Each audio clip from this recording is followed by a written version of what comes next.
Thanks for joining us. I'm your host, Marissa Monroy.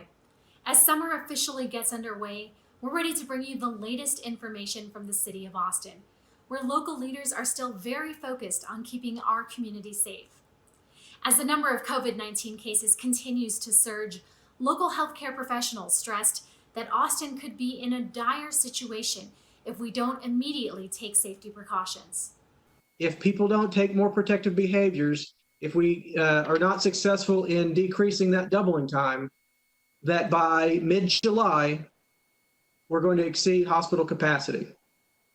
This is why we're asking everyone to take action now, to act as if a shelter-in-place order were existing today. In addition to a requirement mandating local business employees and visitors wear face coverings, city leaders want our community to take the threat of COVID-19 more seriously. There is a middle ground, somewhere between complete lockdown and uncontrolled viral spread.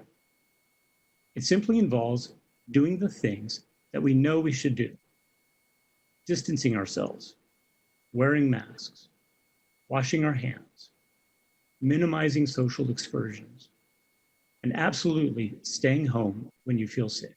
Bookmark austintexas.gov/COVID-19.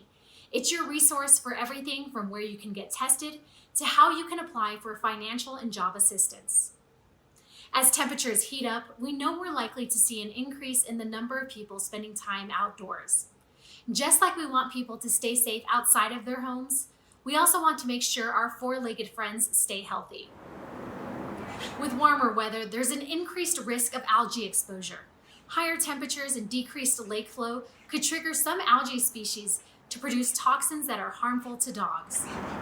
If you plan on bringing your dog down to Lady Bird Lake, avoid stagnant areas and clumps of algae. If your pet gets into the water, give them a good rinse afterward. And if your pet gets sick after exposure, take them to the vet immediately. You can also call 311 to report any illness. Beginning in July, the city's Watershed Protection Department plans to conduct weekly checks for algae hotspots throughout Lady Bird Lake. The Parks and Recreation Department is also installing new safety signage at various water access points. For more information, visit austintexas.gov/algae. Spring cleaning may lead to summer donating. If that describes you, the city has just the solution. Austin Resource Recovery partnered with Goodwill Central Texas to offer clothing and hardware curbside collection to all of its customers at no additional cost. The on-call service will pick up unwanted clothing, shoes, accessories, toys, linens, and hardware in any condition for reuse or recycling. To learn more or schedule a collection, visit austintexas.gov/clothing. The city of Austin celebrated yet another Juneteenth. While this year's event may have gone virtual, this year's Stay Black and Live affair was not just a celebration, but a history lesson for generations to come. Lift every voice and sing till earth and heaven ring. On June 19, 1865, 2 years after the signing of the Emancipation Proclamation, Union soldiers arrived in Galveston, Texas, with orders that slaves in Texas were now free. Several Black organizations in Austin's historic East Side hosted a virtual event to celebrate freedom and perseverance. This special day gives us the opportunity to be thankful for the things that we do have, and it reminds us to remain optimistic about what still lies ahead for the Black community.